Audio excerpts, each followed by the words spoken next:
Welcome to the Los Angeles Tribune page. Here you will find original news programming, exclusive digital events, and shows that are directly from the community. At the Los Angeles Tribune, we believe in giving a voice to the voiceless. We are proud to be the only national brand to empower everyday people to make a difference. Since 1886, our reputation has been built on truth and responsibility. Thank you for watching and making a difference.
And we are back. Hello, everyone. I'm so excited about today's show.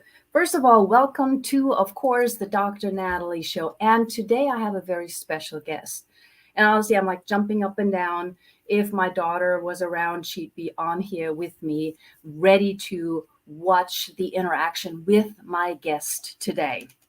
I know for many people, she does not need an introduction, and I'm going to keep it short and sweet. But this young lady came across my radar with a movie that was called Superhuman. And ever since then, I've been following what she's been doing and her array of documentaries, book, teachings, meditations, classes for young, for old is just extensive. I have no idea how she did everything that she did. And I'm probably right now realizing that I'm probably going to mispronounce her name. But Miss Caroline Cory is my guest today. And she is an award-winning filmmaker and author of best-selling books on consciousness science and parapsychology. All of that is based on personal experience as well as her studies. She has studied psychology, for example. Now I'm going to turn it over and I'm going to bring her in. Hello and welcome. Hey, Natalie, thanks for having me. I am so excited. I just mentioned it before, but of course there is the documentary movie Superhuman. There's the documentary Among Us. There are books. There are so many things that you have done aside from also lecturing, holding classes, creating what I consider your own brand of meditation and teachings with Omnium and, of course, Omniverse. So can you tell the audience just a little bit about you, how you got started, and how you got to where you are today? Oh, yes. First of all, thanks for having me. I love the rule breaker. Let's get ready to break some rules already. Yes. Yeah.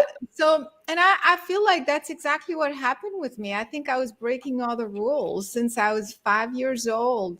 You know, I had this one experience where all of a sudden I could see subtle energy, meaning I could see things that weren't supposed to be there or other people couldn't see. I could sense what people were going through. These types of experiences since I was a child. And so for the longest time, I wondered how I was doing this. You know, instead of people ask me, well, did you tell your parents? Did you tell anybody? Well, I didn't really tell anybody because I thought everybody was doing that. I thought it was very natural to tap into intuition or being sensitive to subtle energy. So because of that, I just kept it to myself, and I kept wanting to understand how it's possible for my brain to pick up information that I didn't know anything about. How can I know something about someone if they didn't tell me? How could I see something on the other side of a wall? I mean, it sounds crazy. And so that got me into the field of consciousness, because of course in school I studied psychology. I have a major in psychology, but that didn't answer any of the questions. So I got into the field of consciousness very deeply. I developed methodologies for meditation, for certain, expanding your ability. So that's how I was teaching, training, writing books. And eventually I was like, wait, this is real. People are manifesting these things. I mean, we're getting validation after validation that this healing methodology or this technique actually works. So we may not understand all of the mechanic, but it does work. So this is where I said we need to be talking more to the mainstream. We need to be putting it out there, and of course you do that with film. So that's kind of how it all came about. That's so awesome. And I love how you're saying, you've always done it and it seems so natural, because I think that's how it feels. And you correct me from your experiences. When we're young, it all seems normal. It's like, I always remember that James Stewart movie with Harvey. We talk to things that nobody else can see, but we sort of think it's normal until we realize that a lot of people have shut it down. And so to unearth all of those talents again seems to be a big task. Yes, because when you grow up and you know things or you see things that nobody else can see, your parents will say, stop that, stop doing that. Or your friends who aren't so sensitive, think you're weird. So, so you don't talk about it. You're embarrassed, so you shut down. And so, many years later, that's your belief system that maybe I shouldn't be doing this. I shouldn't be. And then when you kind of allow yourself to really feel what's in your heart, what was natural to you, and what makes more sense, actually, then you have to kind of go back to and then you have to train. You have to go through training. Whereas as kids, things just happen spontaneously, which is a shame, So. So true. And I want to talk for a moment about how you got started, and I might be mispronouncing it, but with Omnium Universe. Yes. Which is, what I first noticed after I watched Superhuman and then some of your other documentaries, because there you do offer classes, you do talk about the Omnium methodology, and especially you also have classes for young ones, for kids, as well as adults. How did you come up with that method? And then also, why do you think it's important to offer these classes, a lot of which are also free on your website, of course? Yeah, on my YouTube channel, there are hundreds of sessions that are totally free. Well, again, because it happened to me spontaneously. I didn't go to some ashram or study, with different people like that. So I kind of had to go in and figure out what was necessary to achieve this type of healing or this type of clarity or this type of guidance. And I would kind of test myself, like, okay, if I did that, what experience do I have? Or sometimes I would hear people talk about, transcendental meditation or this or that. So I would try different things, but none of it made sense. I mean, it wasn't exactly what I was experiencing. And so I realized that a few things needed to happen. The meditation is absolutely necessary, but not just any meditation. I realized that some meditations do certain things. For example, you feel calm, you feel at peace, which is great. But is that what you need for receiving guidance? Maybe, Mhm. maybe not. Maybe there's, you see what I mean? So I would kind of Yes. test myself this way until I figured out the meditation that works the best, that I Mhm. felt works the best. And I called it connecting to source, Yes. because at the end of the day, um, source is the intelligence of the universe. It's your universal consciousness. So you're basically going back to who you really are, and that universal you knows everything, is everything. And so why go through something outside yourself, if that makes sense? Mhm. This meditation, basically you are realigning your, what I call brain channels, the way you're pointing your brain channels to pick up information. And it's as if you're creating a pathway, a bridge directly from this physical brain to source, what I call Mhm. source. And even if your human self doesn't know what it is, your higher self knows. And when you do that very specifically with the frequency of the voice, the guided meditation, you kind of raise your vibration. So it's almost like, I'm sure people have heard and or talked about fear, anxiety, all of these feelings and emotions have a frequency. It's a very low frequency. And so you can't create, you can't have guidance, you can't heal when you are in this lower frequency. So this meditation allows you to raise your frequency to a specific a vibration from 734 hertz to 1,000 hertz. So it's like all your being is in that range. And when you do that, it's almost like you become one, you merge back with the higher you that knows everything, that heals spontaneously, and so on and so forth. So that's how I developed. So I was like, okay, this should be the base of everything. Mhm. Right. Yeah. It started with that. I taught this meditation, and now it's free on my website, so anybody can go and do that. And then that became the base of healing. I developed a very sophisticated yet simple healing methodology, which has to do with reprogramming your cells. Mhm. I understood and realized, and I saw very clearly that it's all information. You weren't born feeling a failure.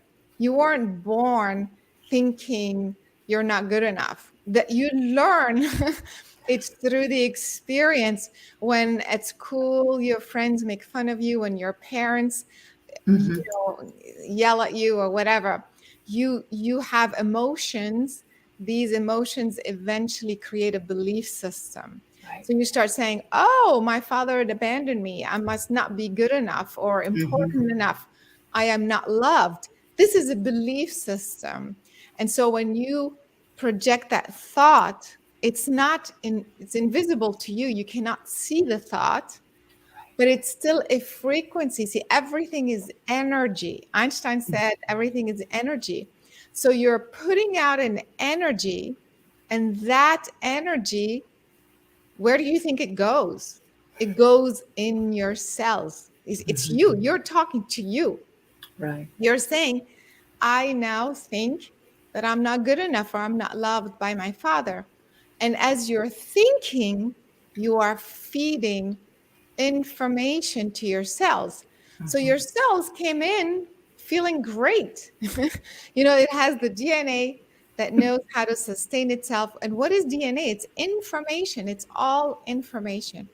And so the cell is vibrating, is doing its own thing with the information it came with, but now you just told it, wait, add more information. Now, on top of you knowing how to self correct, self heal, I want you to start thinking that you're not good enough and you're not, you see? And so years after years after years, we end up with an entire belief system, information, and it's all affecting, it's now making our cells vibrate differently. When Mhm. when we first came in, they were vibrating at this original vibration of 1,000 hertz. And then the more you add lower vibration, they start to slow down, slow down, slow down until they get messed up, Mhm. you know? And it's like, wait a minute, my liver is supposed to be vibrating this way, but now it has to go slowly and not be able to absorb food Mhm. and nutrition. And so this is how it works. And eventually you get sick. Eventually you attract the wrong relationship. Eventually you can't create. So it's all information.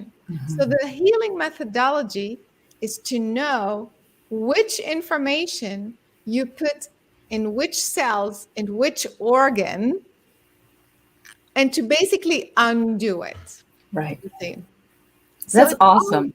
yeah, so it's all reprogramming. You Yes. programmed yourself. Now you can deprogram and reprogram. And so then it's a very sophisticated but easy Mhm. methodology. It's all on the website. And then it was the books, and then it was, and then, then of course we want the children, to start, you know f- f- uh, being this way, being conscious, and know how to self-maintain, self-heal, Mhm. self-repair, be conscious of what they're putting in their body. And that's the reason why, there are some courses for kids, and then it Mhm. goes into the more advanced stuff that you saw in Superhuman. I love that. I love the way that you're explaining it with the vibrations and the frequency, because we often talk about self-talk, and we talk about, returning, like I talk about returning to your own brilliance, because it's all there. So we just need to understand that we have the power to do it. And of course, then we need some kind of tool to do that. And there are various tools that might work for us. And you just mentioned your book. So there's, of course, visible and invisible. And then the other one that I found so fascinating is the one, The Divine Plan. And that goes 20 to 50. Yes. So you're going all the way out there. What's in that book that makes it fascinating? Oh my God. This is the much bigger story. It's not just, how to self heal, self correct, and that good stuff, which is pretty interesting already. But why are you here in this physical body at this particular time? How are you contributing, or are you contributing to the collective human consciousness? Why is that relevant? Why is that important? Where is humanity headed? So all of these questions are answered in that book. So it's a much bigger, larger scale, also to try to see, how did we get here? I mean, look around, we're a mess, and so in this book, I mean, come on. I mean, like, I'm with you. I'm seriously? with you. I'm just I yes. mean, like, how is it possible to think that it's okay to have human trafficking, or have poverty, and or allow certain things to exist? Like, it's mind-boggling to me that the human consciousness is capable of even going there. And Mhm. so, because the original DNA creation happens, like let's say, think about it as an original divine DNA. Okay, before Mhm. you are human, that DNA is resonant, or is coherent with the universe, the universal. Like, whether we like it or not, this species, this planet, is part of a galaxy, which is part of a larger configuration of planets and galaxies, which is part of a universe, which is part of a multiverse. Mhm. So we can't all of a sudden say, oh, we could do whatever we want, is free will on this one planet. No, because what happens is that if you are part of this larger body, think about it as your own body. Let's say the liver all of a sudden decides, okay, I'm going to freak out. I'm not going to listen to, receiving the proper nutrition, the proper Mhm. bloodstream, the proper whatever oxygen, the proper chemistry to kind of continue existing, because the original creation, whatever it may be, a planet or an intelligent species, is based on thriving. It expands, it thrives, it doesn't self-destruct. Even on a local level, when it self-destructs, is to create a Mhm. bigger a version of itself. Right. It's not to stop existing.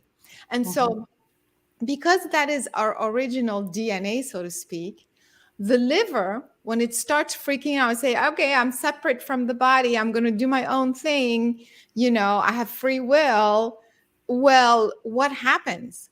Because it's still part of the body, whether we like it or not, the body has an instantaneous immune system that's going to say, uh-oh, there's something happening down there. Let me send the right, white blood cells or red blood, whatever, Mhm. whatever, the nervous system changes, the endocrine, everything gets activated to bring back the balance. Mhm. So you don't even have to do it. Your immune system is going to spontaneously do that. So it's the same thing with the planet Earth and the universe. When on Earth we say it's okay, let's go kill the planet, let's go destroy the environment, or let's go do this and that. Yes, but you're not the creator of the universe in Mhm. that sense.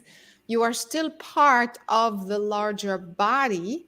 And this larger body has its own immune system to bring back this planet to its original DNA and back to balance. So Interesting. that's what the divine plan is. It's like, how do you do that? How is it Mhm. being done? And how did we even get here in the first place? I mean, without getting into those details, but in the book, I talk about things starting back in 200,000 years ago. Mhm. In fact, at that time, there's proof that there's a new strand of DNA that starts to exist on the earth. So that's interesting timing. And so in the book I talk about where we are today and where we're going. Mhm. And we're kind of like at the last chapter. We only have another couple of 100 years, which sounds like a lot, but in the scheme of things and this age of the universe, it's nothing. Right. Right. I love how you're explaining it because, of course, now I don't want any of our audience to freak out. We had the same thing, 2012, the world was going to end. I don't think that's quite what Carolyn is saying Oh right no, now. not at all. It's like the It's not. opposite. So no freaking out. But there is a system in place. And when you were just talking about the liver, going a little sideways with that example, it reminded me of medical intuitives. Um, because we go in and we look at things and we say, there's something going on, but we're not saying you're sick. We're saying, wow, there's a cloud. So that means, what are you dealing with? Which side of the body? So it is exactly what you're talking about, the original DNA and all the stuff that we've been feeding it, which is fascinating. And you're very precise in the research and in the analysis. So it's not woo-woo stuff without any base, but you're bringing the research into it, whether it's in your books, whether it's in your documentaries. And I think when I, for example, first saw Superhuman, and I'm just going to show this one, the Yeah. image for it, what fascinated me about it was you brought everybody in and had them do the experiments. And that is the research that proves there is something else, whether it's that exercise with a little needle inside the glass. And of course, the same goes with the movie Among Us. You're not just talking about it. You're not just making hypotheses as if, Marvel says metaverse. Well, that's not the first time it came up. So why is it so important for you to make sure that you provide viewers, readers, or your audience in your sessions, in your lectures, with the evidence as well? Why is the research so crucial for you as well? It's very, very crucial because I'm not going to repeat what everybody else has been repeating and what we know by now in a certain way, that our mind creates, that our mind has an effect on our physical body. Even medical doctors tell us now, if you meditate, it will help with stress. Even they tell us now that stress creates illness and things like that. So we already know that. So I didn't want to just be talking. I wanted to show how we know that the consciousness affects the physical body, but tell me how. Don't even tell me, show me how. So that's how I thought I'm going to make a film that shows people what's happening and the connection, the actual measurable connection between when they have an intention and then how does that materialize in the physical world. So that's why I think Superhuman is a breakthrough. Honestly, I know it's my film, but but from everything that's out there, I feel like I had to go to this next level to empower people to kind of stop thinking it's woo woo. Not just that, it kind of validate what they already know and they've been hearing for so long. And so how do you do that? You bring scientists and you do real time on live experiments, and you bring people who have never done anything before, who have no clue, and you say, hey, give them a crash course. Like in a couple of hours, what if you focus this way? What if you said that? What if you're whatever? What happens to the needle? What happens to this? I mean, people can see for themselves how this works. Mm-hmm. And they can also be empowered to think, I don't have to be some big guru and be doing this for 20 years before something happens. And so that's the reason why Superhuman, to me, finally shows in a measurable way that connection between mind and body, and hopefully will empower a lot of people. Absolutely, because you're absolutely right. Also, there are other movies, and I Yeah. don't want to name all of them, but there are other movies who talk about these things, and sometimes it's very difficult to follow them if you are not already in that lingo anyhow, because it's just like it goes left and right, and you're like, okay, but where does it come from? Where's the connection? So, whether it is Superhuman, whether it is your classes, and I admit, we have one for my daughter. So, she's working through that as well as, of course, she's working with me. But it is just, I want to almost say going back to the basics of who we really are, instead of living in this stuff that has been created around us. Yeah, absolutely. Now, one question before we go for a little break, and this might be a little side turn again. I love doing that.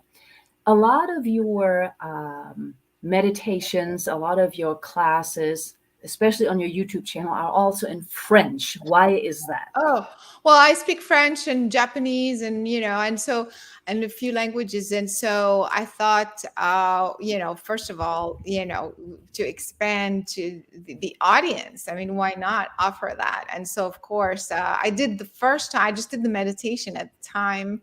And I saw there was a huge hunger, in the French-speaking countries for this type of material. There's a lot of, like we were saying, there's a lot of material out there, but I feel like I'm bringing this additional component that I feel is very much needed. And so, yeah. So can we expect Japanese as well? Japanese meditations? Yeah, you know what? Somebody's helping me with this. I'm fluent like speaking, but to sometimes like the grammar and, so I don't know. We'll have to see about that one. Plus right now I'm kind of focusing on the film, so we'll see Of what course. happens. Yes. And I do want to talk about your latest documentary in just a moment, but we're going to just take a teeny tiny break. Okay, so stay with me.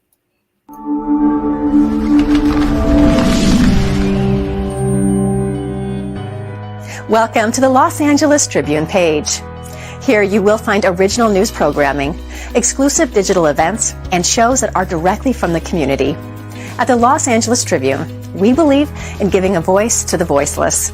We are proud to be the only national brand to empower everyday people to make a difference. Since 1886, our reputation has been built on truth and responsibility. Thank you for watching and making a difference. For general inquiries, contact today. Thank you on behalf of the Los Angeles Tribune team.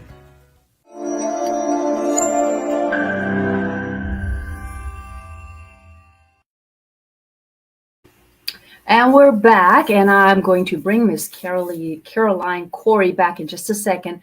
Just a quick reminder that here at the Los Angeles Tribune, we do have other shows as well, so be on the lookout. Rex Sykes, of course, Barry Shore, and many others. So keep an eye out for those. Leadership Life is going to return soon as well. And since we're talking about leaders, Miss Cory has won a number of awards for her documentaries. And the latest one is actually called A Tear in the Sky. Now, this is fascinating because you have on this documentary William Shatner working with you. Yes, I did get a couple of the photographs. And of course, this very important person who I hope everybody knows, he has been very, very crucial in understanding a lot of the things that we're dealing with today. A Tear in the Sky. Different from Superhuman, not so different from Among Us, in my opinion, coming out May 3rd. Please tell us a little bit about this one. Well, I think you're seeing the common denominator. I like to target crazy stuff, but let's call it paranormal. And so again, this one is another paranormal subject, which is UFOs. And I feel that my work as a filmmaker is to make all these topics, the paranormal, normal. And so how do you do that? You do that by bringing science, by doing it scientifically, by setting up the premise and demonstrating it on camera scientifically. And so I was going to do actually the sequel of Superhuman, but all of a sudden I got inspired to do something with the UFO world. And I don't know if people have been watching, but the last couple of years, we've had a lot of information come up from mainstream media with the Navy and Pentagon releasing these videos of these tic-tac objects that are flying in our skies over the Navy ships. And of course, they're saying they admitted that it's real, and they just don't know what they are. So I thought, okay, that's an interesting subject. What can I do with that one? And so, but it actually all came together. Mm-hmm. So I wanted, again, to do it scientifically because there's no one's ever done anything like this before. So I teamed up with this group that had the Navy guys who were on the ship. And they had scientists on board. Mm-hmm. And I said, so we wanted to do a real on-camera live expedition. Yes. Set it up scientifically to see if we can prove that these things are real, that we're not all crazy. Mm-hmm. So that's kind of how we did that. Mm-hmm. It's never been done before. It's a first in this whole world. So I'm very, very excited. And of course, we have Michio Kaku commenting, but we also, it just kind of all came, sometimes things just fall into place. Right. Kind of like at the last minute, we decided, let's bring someone who can help us bridge the gap between, this world and mainstream sci-fi to science. Of course, I had worked with him before. He's amazing. He's a legend. Yes. And somehow we had a sponsor who was on board and we got him in the film, and that was incredible. So we have this range of things that we've done, demonstrating how to measure an actual UFO sighting scientifically. And so I'm super excited about that one. I can imagine. And I did see, I think, a pre-clip on YouTube where you're actually, going, quote unquote, going after some object in the sky. And I find it so fascinating that for this particular movie, as you said, more and more has come out, more and more from Navy and others. And there is Navy personnel as part of this movie. So my question to that is, was that difficult?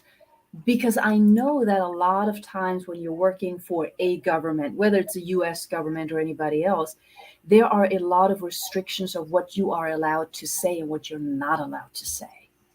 No, actually, these guys, most of them had retired from, because I got the guys who first saw, like, the very first Tic Tac, those objects in 2004.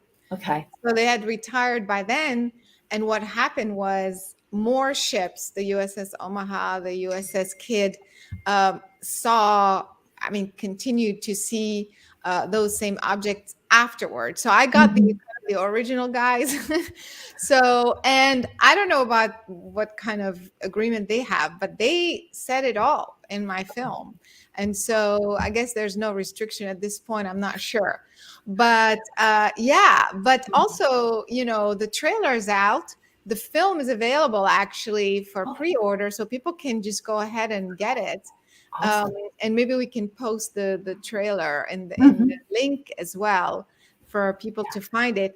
Because whether you believe in UFOs or not, whether you had an experience or not, the film, the way it's done, just brings so much credibility to a subject that is so controversial, even though the Pentagon and Congress have been talking about it. Congress came up with a report. Congress, finally. And now, I don't know if you heard, but like literally 2 weeks ago, they declassified a 1,500-page document report, the Pentagon, talking about the effects of coming in contact with UFOs. Wow. People having burns, radiation burns, and things like that.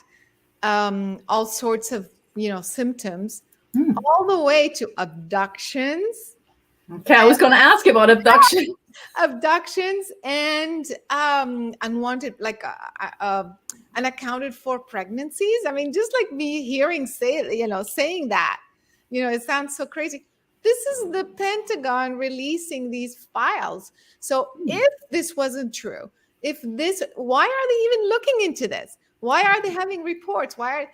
So there's definitely a phenomenon, a major phenomenon, that has been happening and has been around for the longest time. And so, but the question is, how come people would say, well, I never saw a UFO. How come, right? How come like the extraterrestrial don't show up on, the White House? My doorstep.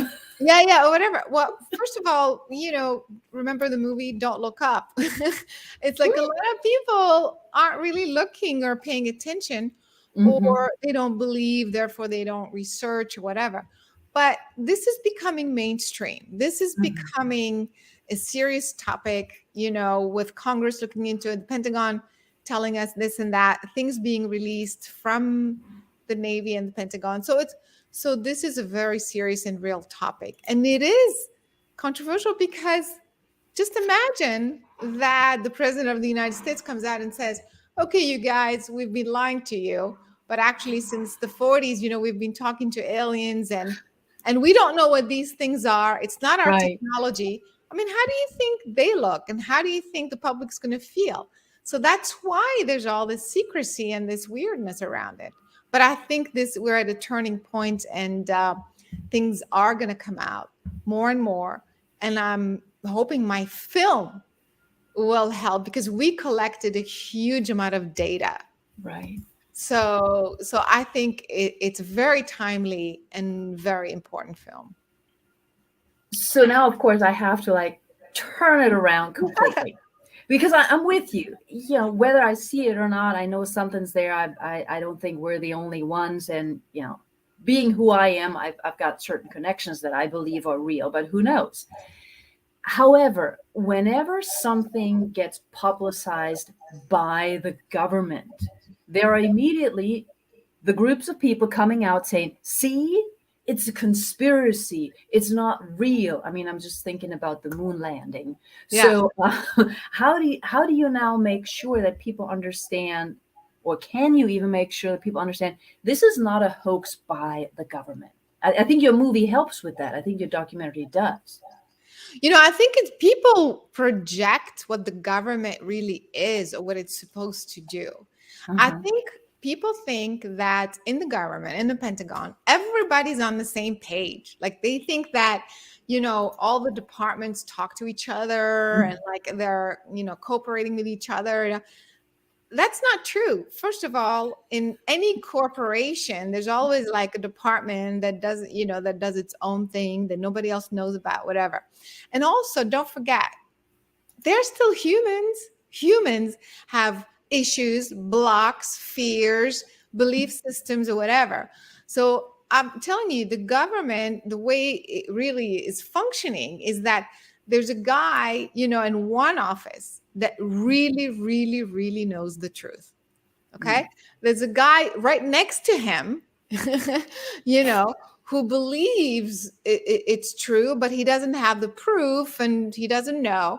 And then there's the guy, in the third office right next to this guy, who has no clue and believes it's not possible because he's never seen the information himself. So when the guy in the third office is asked, do you, why are you lying? Why is it for him? He's not lying because he was never briefed on these things. He's never seen documents because his position or whatever, his department is not supposed to know. So he's telling the truth, but that's not the entire truth, but that's the truth. Right. And whereas the guy, when you ask the guy, the whistleblower who used to work there, but he was in the office number 1 who knew and has proof. Now he's coming out and saying, look, the report, and we did do this, we did do that. We had $22 million budgets for this and this and that. So us, from the outside, we see this guy from the government and that guy from the government. Right. Of course we're going to be confused. We're going to say, wait a minute, there's some sort of conspiracy going on. Trust me, I'm not defending the government. I'm just trying to say I'm not defending anybody. I'm just kind of painting the picture how our expectations, right, that the government is going to come out and tell us the whole story.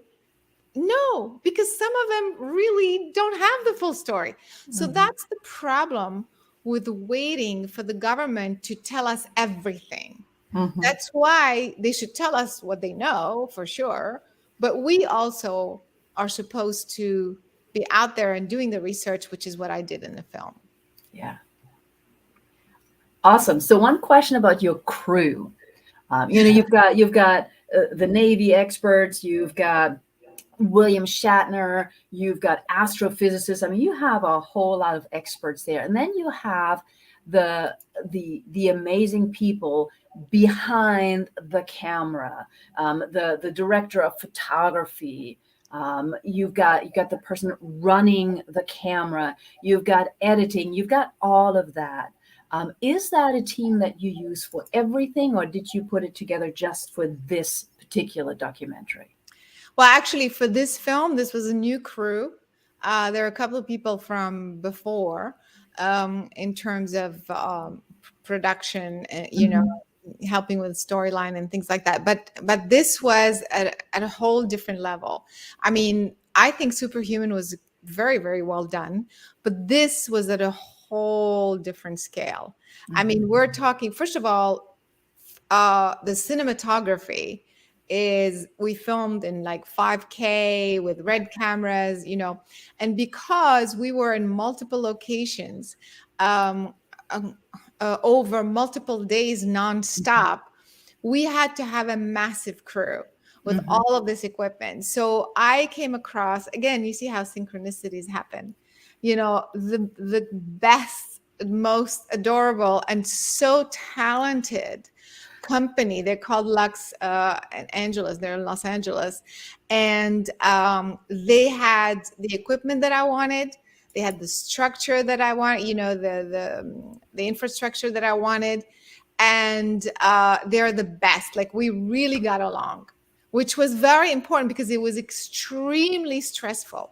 We literally shot just that one main segment 10 days in a row, maybe 12, nonstop. And we were working night and sometimes days. So it was very important to understand each other, because once you start, that's it. So many errors happen, mistakes, problems come up, and you have to, so if we're not collaborating and really kind of working together, you just can't pull this off. And it was seamless. I mean, we could have had so many disasters, and it was absolutely incredible. But of course, I want to attribute it to, like the larger guidance to make this film, because so many things could have gone wrong. Well, first off, we could have invested in this whole thing, and then nothing shows up. I mean, I was like, I was like, oh my God, like, what if we're doing all of this? We're spending all this money, we're setting it, and then nothing happens. We have no film. So, there was something being orchestrated for sure. I mean, I'm a believer. And not only we caught some things, we caught very unusual things. We caught the same Tic Tacs that those guys were talking about, the same shape, same color, same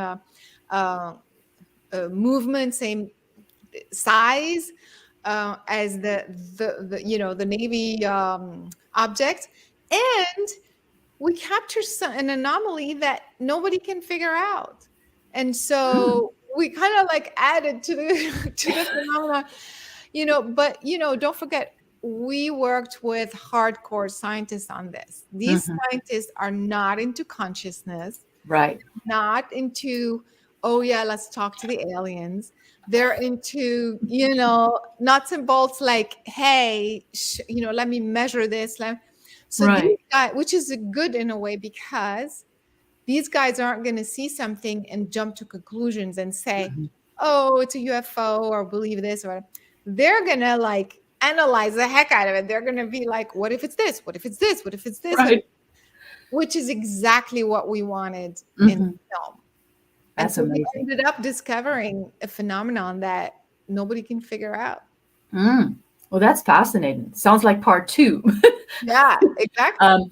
So when it comes to the crew, it was amazing. It was all somehow, the symphony of life. It's always what we manifest.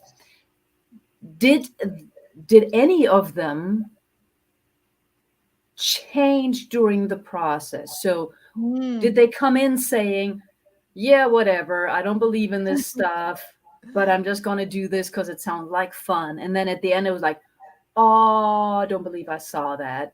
Or were they already fascinated by the topic? Was there any change in the crew per se? Yeah, I think so. I mean, what happened was, especially I want to say the cinematographer, Lenny, and my editor, who's incredible.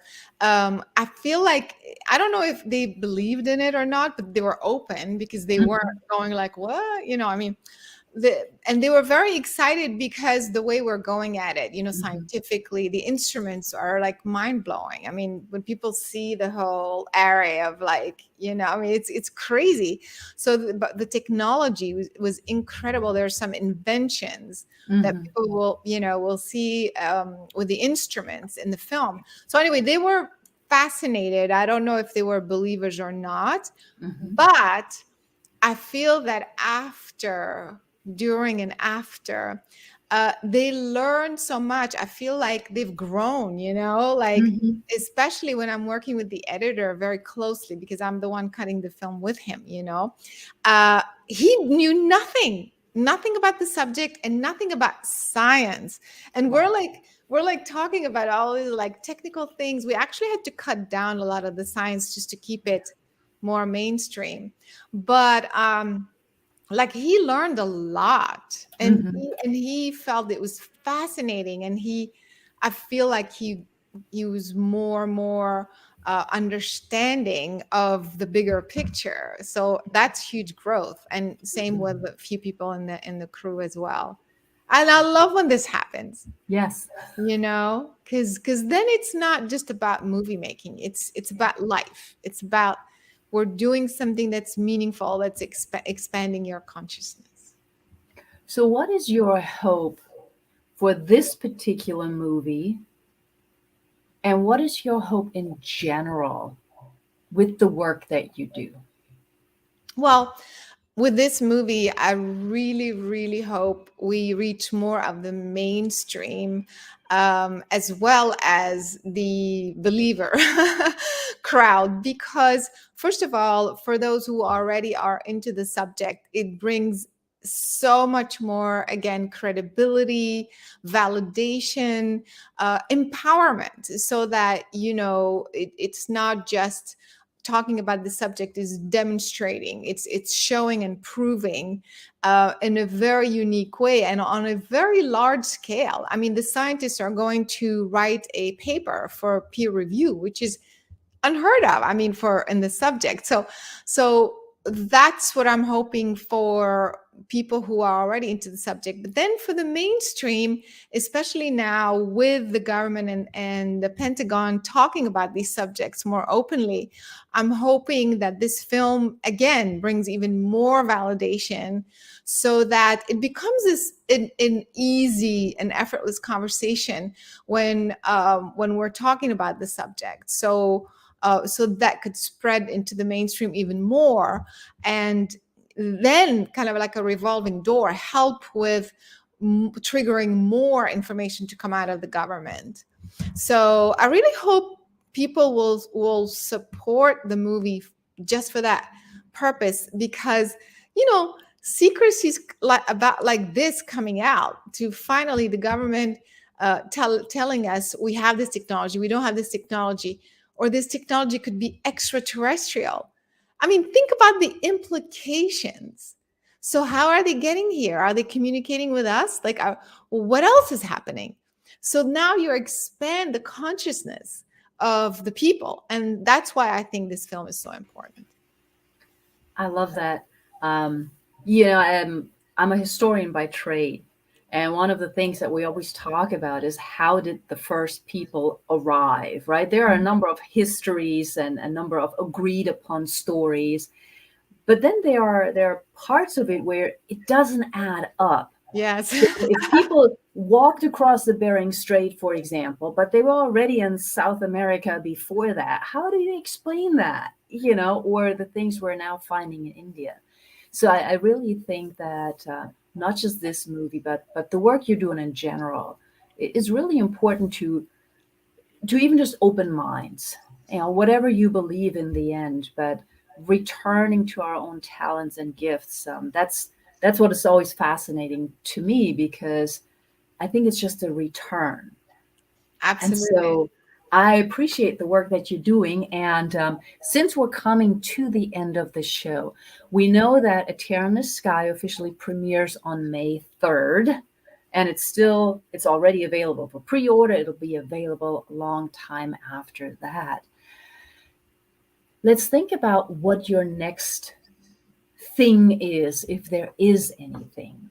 What else do you want to accomplish, and what is your message, if you will, for the world at large? I think it's this pretty much, I'm on that same path, which is keep educating and sharing as much as I can about really life, and everything that we call paranormal is actually normal. We just don't know how to prove it. And that's what I'm helping doing, and why is that important? Because that brings us back to experiences. Experiencing intuition, having all these synchronicities, the deja vus, the dreams that come true, the precognition. Everybody has something along those lines. Telepathy. How do you know that something is happening to your son on the other side of the planet and then it's true? How did you get that? So the more we educate, that's what I'm doing with my films and my work. The more I put this information out there, the more I'm hoping that the people will, like you're saying, return back to their ability to know the truth. Yeah. You see, we don't have to wait for an organization outside ourselves to tell us what to believe in, that this is okay, this is not okay. Why don't you bring it back to you and experience it for yourself and trust that experience, that guidance is the correct one. And so all the tools that I'm sharing, for example, on my website, there's the first class that I recommend is mastering your guidance system. How do you know you're not making it up? How do you know it's true? How do you discern? All of these are tools that you have to learn. It's just like you learn grammar in school, because we were shut down as kids, you have to kind of relearn. It's not that bad. It's just a few courses, it's a few classes, to bring it back to understanding how you work, how your consciousness works, how your guidance system works, how to trust and discern who you are. And when you start doing that, you also start to understand what you have come to do. Wait a minute, if I'm bringing this information and if I'm doing this and that, who am I? And why am I here now? So then you start to step onto a higher purpose, you see. So that's what I feel my whole work is about. Every film I'm going to make, even if I make a comedy, it's going to have that component because this is who I am. And in your Omni Media company, how can people support the work that you're doing? I think the more they do the work themselves, the more, again, I think they will benefit so much that hopefully they will be sharing it with others. So I think, that's how it supports me at the end, because then it helps me to continue creating more and more tools. And, there's a lot of free stuff that I provide, but some things, you have to invest yourself as well. And the way this then supports us is so that I can go out and make movies, So it's just really a collaboration in this way. But this website, Omnium Universe, is so rich. There's probably 700, classes and sessions and things you can do. So there's really no excuse. The tools are there, and I made them so reasonable and easy. And so I really hope people will take advantage of that. Thank you for saying there's no excuse. Yeah, because there isn't. Yeah, there isn't. Why people say, oh, because you're talented or he has a gift. No. It's just that everybody got the same treatment as kids. Nobody taught us about our guidance system. No. Nobody.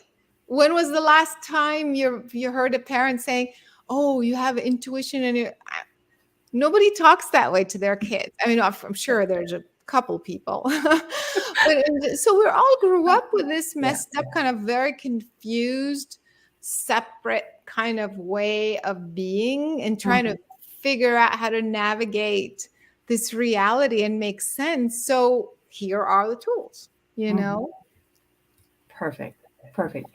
Thank you so much, Caroline. It was a pleasure and honor. I learned a lot. Again, I can't wait for this movie to actually come out, but you just told me I can pre-order it. So, oh well, I have to figure that one out. Thank you for your time. I really appreciate it, and I can't wait to see what you do next. Thanks so much for having me. This was awesome. I appreciate it. Thank you.